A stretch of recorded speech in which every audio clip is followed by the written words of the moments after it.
জাপানের তোকুশিমা ইউনিভার্সিটিতে নিউট্রিশন ডিপার্টমেন্টে পিএইচডি করতেছি। আমি পিএইচডি করতেছি জাপান সরকারের নেক্সট স্কলারশিপের আন্ডারে। আসসালামু আলাইকুম সবাইকে। অনেকদিন পর আবার ক্যামেরা অন করলাম। আমার সাথে আছে আমি মিজান, ফুল নেম হচ্ছে আমার মিজানুর রহমান। জাপানের তোকুশিমা ইউনিভার্সিটিতে পিএইচডি স্টুডেন্ট। ইউটিউবে এবং ফেসবুকের কমেন্টে অনেকেই জানতে চাইছিল যে নেক্সট স্কলারশিপের মাধ্যমে কীভাবে জাপান আসা যায়। তো আমার সাথে যেহেতু মিজান ভাই আছে, ওনার মুখ থেকেই শুনবো উনি কীভাবে প্রসিডিওর সব কিছু কমপ্লিট করছে, এখন জাপানে কোন পজিশনে বর্তমানে আছে। জাপানের তোকুশিমা ইউনিভার্সিটিতে নিউট্রিশন ডিপার্টমেন্টে পিএইচডি করতেছি।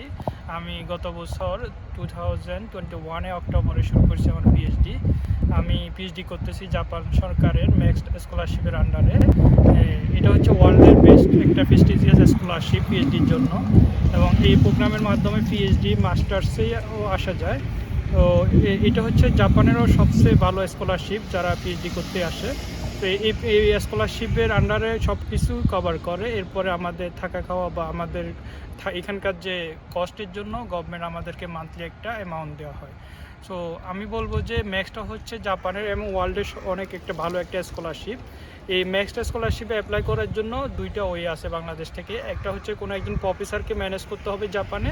এরপর প্রফেসর যদি রাজি হয়, ওনাকে আপনি ডকুমেন্ট বা সিভি পাঠাবেন, উনি ইন্টারভিউ নিয়ে আপনাকে সিলেক্ট করবে। এরপরে এটা প্রফেসর সব ম্যানেজ করবে, আপনার ওই অ্যাপ্লিকেশান প্রসিড করবে। এরপরে যদি ফাইনালি আপনি যদি সিলেক্ট হন, তাহলে আপনি জাপানে আসতে পারবেন। বাংলাদেশ থেকে আরেকটা ওই হচ্ছে আসার যে বাংলাদেশ মিনিস্ট্রি অফ এডুকেশনের মাধ্যমে অ্যাপ্লাই করা যায়। প্রথমে আপনি মিনিস্ট্রিতে অ্যাপ্লিকেশন সাবমিট করবেন, এরপরে মিনিস্ট্রি সিলেক্ট করে ওইটা জাপান এম্বাসিতে পাঠাবে। জাপান এম্বাসি থেকে ওনারা একটা এক্সাম বা ইন্টারভিউ নিয়ে আপনাকে সিলেকশন করবে। তো জাপান এম্বাসিদেরকে যাদেরকে সিলেকশন করবে তাদের অ্যাপ্লিকেশন বা সিভিগুলো ওরা জাপানে পাঠাবে, জাপান মিনিস্ট্রি অফ এডুকেশনের কালচারে পাঠাবে। এরপর ওইখান থেকে ওরা ফাইনাল সিলেকশন করবে। ফাইনাল সিলেকশনের পরে ওরা যাদেরকে সিলেক্ট করবে তাদেরকে বিভিন্ন ইউনিভার্সিটিতে ওদের সিভিগুলো ট্রান্সফার করবে, কোন কোন প্রফেসর ওদেরকে নিতে রাজি আছে।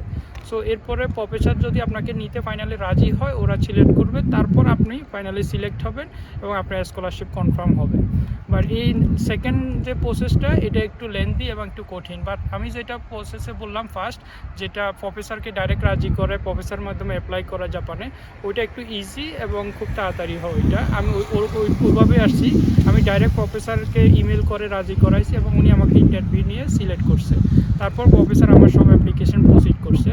তো এই অ্যাপ্লিকেশন প্রসিড করতে 6 থেকে 8 মাস টাইম লাগে, এর থেকে বেশি সময় লাগে না। এবং সব কিছু এখানে আপনি আসার সব প্রসিড জাপান গভর্নমেন্ট থেকে করা হবে। আপনার ফ্লাইটের টিকিট এভরিথিং জাপান গভর্নমেন্ট করবে। তো আমি বলবো যে এই স্কলারশিপটা পিএইচডি এবং মাস্টার্সের জন্য অনেক ভালো, এবং আন্ডারগ্রেডে অনেক স্টুডেন্ট আসে এখানে। তো এই নেক্সট প্রোগ্রামের আন্ডারে যেসব ফিল্ডে বেশি স্কলারশিপ থাকে, ম্যাক্সিমাম হচ্ছে বায়োলজিক্যাল ফিল্ডে, মেডিকেল ফিল্ডে, এরপরে সেকেন্ড হচ্ছে এগ্রিকালচার ফিল্ডে, এরপর থার্ড হচ্ছে যে কি ইঞ্জিনিয়ারিং ফিল্ডে। তো জাপান মেইনলি এখানে বেশি স্কলারশিপ দেওয়া হয় বায়োলজিক্যাল ফিল্ডে, ওরা রিসার্চ বেশি হয়। এরপর এগ্রিকালচারে ওরা বেশি ফান্ড থাকে। থার্ড হচ্ছে যে এই ইঞ্জিনিয়ারিং ফিল্ডে। তো আমি বলবো যে যাদের ব্যাকগ্রাউন্ড বায়োলজিক্যাল ফিল্ডে, তারা জাপান আসা তাদের জন্য অনেক ইজি।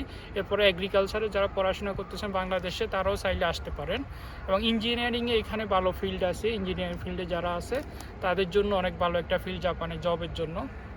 এবং পিএইচডি করার বা এরপরে পোস্টডক করার পরে জাপানে যারা লং টাইম থাকতে চান, কেরিয়ার করতে চান, এখানে অনেক ভালো সুযোগ সুবিধা আছে।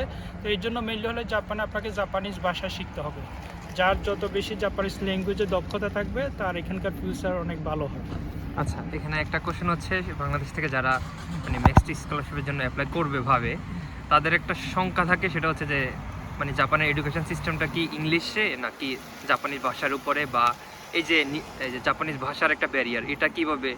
আমার কথা যদি আমি বলি, আমার পুরোটা হলে ইংলিশের উপর, আমার এখানে জাপানিজ ভাষা লাগতেছে না। এখানে ম্যাক্সিমাম হচ্ছে আন্ডারগ্রেডে এরা জাপানিজ ভাষায় পড়াশোনা হয় ম্যাক্সিমাম, বাট মাস্টার্স এবং পিএইচডি লেভেলে এখানে জাপানিজ ভাষা লাগে না, এখানে সব কিছু ইংলিশে হয়। বাট আপনাকে যদি জাপানে থাকতে হয় চলাফেরা বা বিভিন্ন কাজে বা অফিসে, ব্যাংকে, বিভিন্ন জায়গায় গেলে আপনার জাপানিজ ল্যাঙ্গুয়েজ অবশ্যই লাগবে। বাট আপনার পড়াশোনার ক্ষেত্রে বা অফিসিয়ালি আপনার ওইটা প্রবলেম হবে না। একটা কোশ্চেন হচ্ছে, এই অ্যাপ্লিকেশন প্রসিডিওর বা অ্যাপ্লিকেশন করার যে নিয়মাবলী এবং কি যে সময় বা সেশন, এই সব ইনফরমেশন কোথায় পাওয়া যেতে পারে?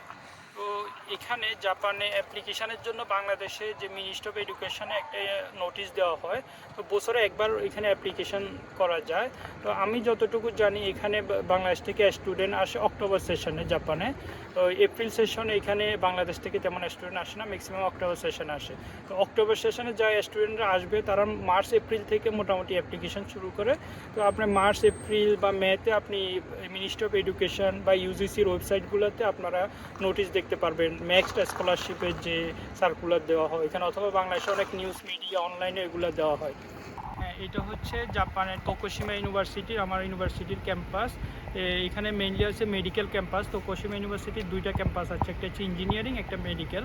এটা হচ্ছে মেডিকেল ক্যাম্পাস। মেডিকেল ক্যাম্পাসের আন্ডারে এখানে আছে মাইক্রোবায়োলজি ডিপার্টমেন্ট, জেনেটিক্স ডিপার্টমেন্ট, তারপর নিউট্রিশন ডিপার্টমেন্ট, তারপর প্যাথোলজি, অনেক ডিপার্টমেন্ট আছে এখানে, অনেকগুলো বিল্ডিং আছে। আর বড় যে বিল্ডিংটা দেখা যাচ্ছে এটা হচ্ছে ইউনিভার্সিটি হসপিটাল। এখানে মেইনলি ইউনিভার্সিটি মেডিকেল রিলেটেড রিসার্চগুলো হয়। এটা অনেক বড় হসপিটাল। এখানে পুরো প্রিফেকচারের হসপিটাল আছে একটা, এবং আরেকটা ইউনিভার্সিটির হসপিটাল আছে। এটা হচ্ছে মেইনলি ইউনিভার্সিটির হসপিটাল। তো এই হসপিটালে অনেক বড় বড় রিসার্চ হয় এবং ভালো যত জটিল ট্রিটমেন্টগুলো সব এই হসপিটালে হয়। Thank you.